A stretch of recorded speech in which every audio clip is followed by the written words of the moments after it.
Umabot na sa 8 individual ang naitalang nasawi matapos ang pananalasa ng magkakasamang epekto ng Bagyong Luis, Bagyong Maymay at Habagat sa bansa.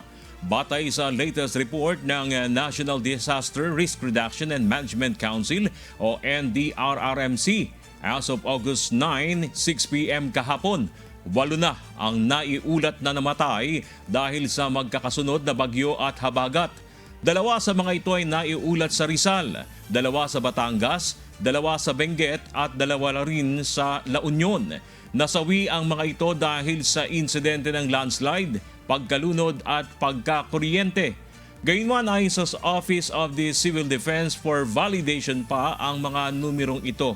May 7 rin ang naiulat na sugatan sa Benguet habang may isa na nawawala sa Batangas.